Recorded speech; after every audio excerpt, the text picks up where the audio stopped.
आता सोरेके म्हणजे दुधी भोपळा, ह्याचे मी ही वरची स्किन काढणार आहे आणि त्याचे बारीक बारीक पीस करून घेणार आहे पहिल्यांदा.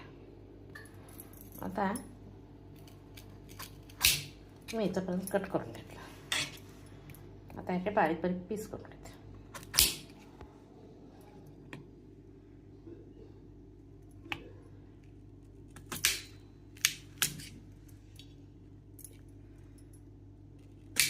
मिक्सरमध्ये घालायला थोडे मोठे असले तरी चालेल.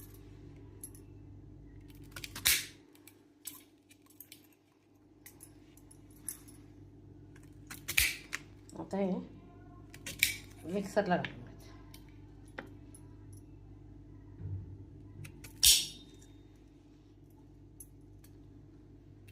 जर ह्याच्यात तिथं वरती बीजाचे नसला तर थोडा निबारा समजून वरचं काढायचं. पण माझं काय नाही, कोवळा आहे. असं नग घेतानाच असं नग घालून बघून घ्यायचं, म्हणजे कोवळा घेतला जातो. असे बारीक बारीक पीस करून घेतले की काय होतं, मिक्सरला एकदम नाईस होते.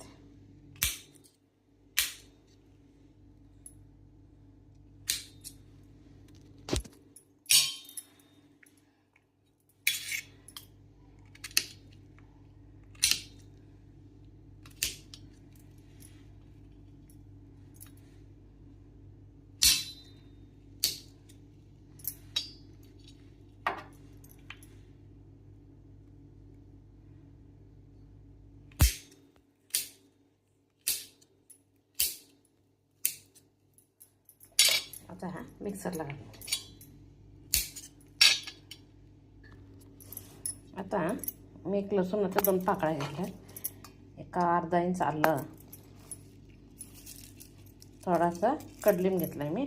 कडलिंब म्हणजे काय होतं आहे, खाल्ला जातो नाही तर साईडला फेकला जातो. एकच मिरची घेतल्या, त्याचे 2 तुकडे करायचे.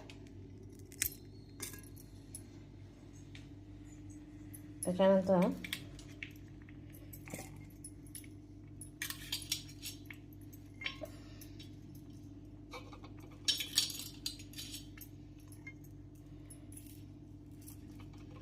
हे सगळं मिक्सरला एकदम नाईस करून घेते.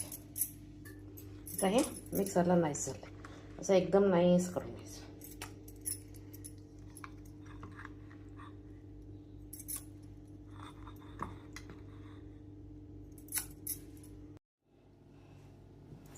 आता ह्याच्यात थोडंसं लाल तिखट,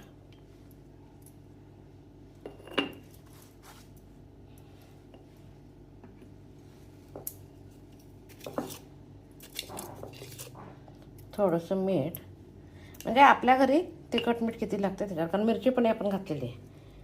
थोडीशी हळद आणि थोडीशी कसुरी मेथी. कसुरी मेथी शुगरसाठी चांगली असते, मी शक्यतो स्वयंपाकात वापरते. आता ह्याच्यात 2 चमचे दही,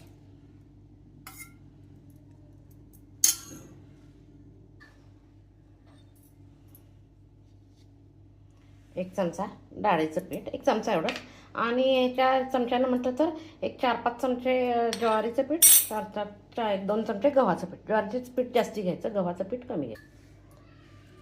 थोडीशी कोथिंबीर, 1 वाटी गव्हाचं पीठ. तर ह्याच वाटीनं 2 वाटी ज्वारीचं पीठ घ्यायचं. तर आपल्याला ज्वारीचा हे करायचं आहे पराठा. त्याच्यात पाणी घालायची गरज नाही, कारण दही घातलं आहे, दही आहे, परत लौकीमध्येच पाणी असते ना पाण्याचं. त्यामुळे तसं तसं मळून ठेवायचं. मळून एक 10-15 मिनटं जायला पाहिजेत, खरं लगेच करायचं नाही. पाण्याची गरजच भासत नाही. ह्याच्यात किती बसेल तेवढंच पीठ घालायचं, जास्ती पीठ घालायचं नाही.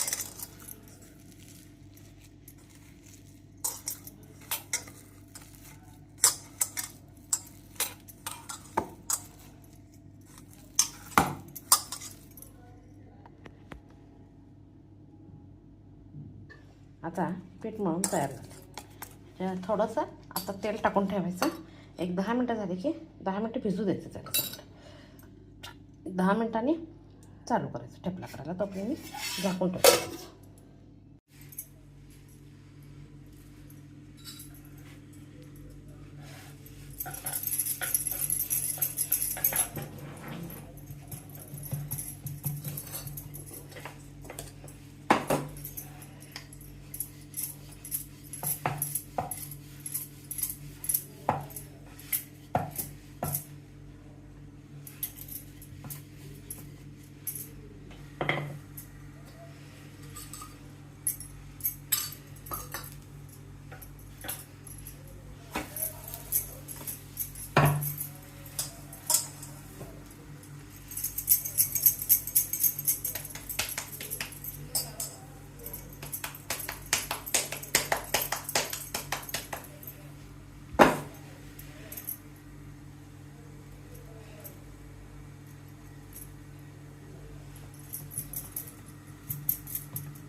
पराठा खाणार. त्याला तूप लावलं तरी चालतं आहे, तेल लावलं तरी चालतं आहे.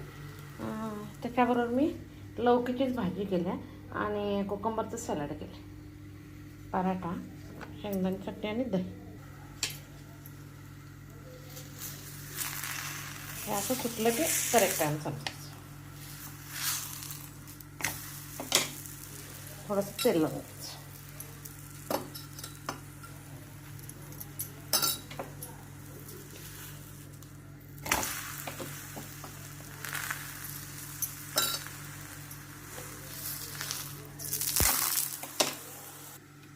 आता मी गॅस बंद करते. या साईडला 2 मिनटं गरम तव्या होऊन जाते. आता छोटेसे शेंगदाणे चटणी.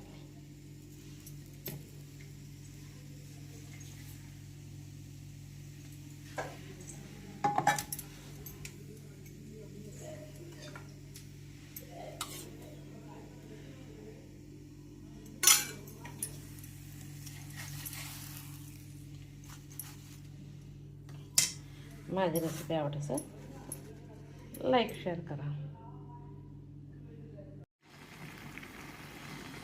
आता भाजी इकडची जागा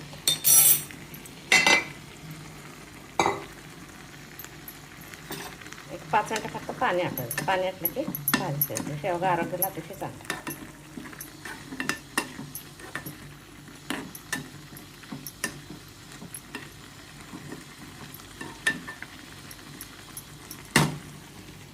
आणि हे लौकीचं थालीपीठ. जर आपल्याला हे नाही झालं, चपातीसारखं लाटायला नाही आलं, पीठ साईज पडलं, तर अजून थोडंसं पाणी घालायचं आणि जरा साईज करायचं आणि लावायचं. ह्याला पण तेल लावायची काही गरज नाही. नॉनस्टिक असेल तर तेल लावायची गरज नाही. दुसरा साधा तवा असेल तर जरा लावायला लागतं. आज काय बांधकाम जास्त नाही आहे त्यामुळे आवाज येत नाही आहे.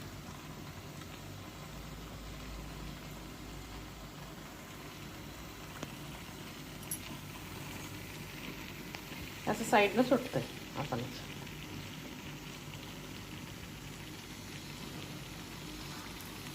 अजून थोडं 1-5 मिनटं झालं तरी आपणच साईडला सुटतो.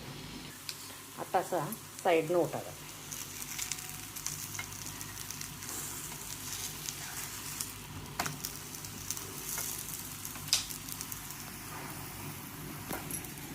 दूध वर यायला लागले. भाजीतलं पाणी आटलं की भाजी वापरणं.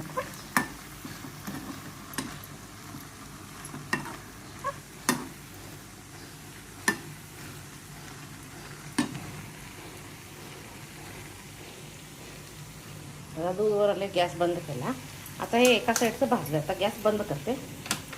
तवा तापलेला असतो नाही, 2 मिनटं चालतं आहे त्याचं. एकाच्या साईडचं तेवढं बस होतं. आता म्हणजे गॅस पण सेव होतो तेवढं. गरज असताना तापला जातो ना. आता भाजीतलं पाणी आटतं, भाजी बनते. जर आपल्याला लाटायला नाही आलं तर अशा प्रकारे करतात. माझी रेसिपी असेल लाईक शेअर सबस्क्राईब. आता मी ऑइललेस सब्जी करण्यासाठी ड्रमस्टिक लिव्ज म्हणजे शेवग्याची पानं स्वच्छ निवडून धुवून घेतल्यात. त्याच्या काड्या काढल्या गेल्या. आता इकडं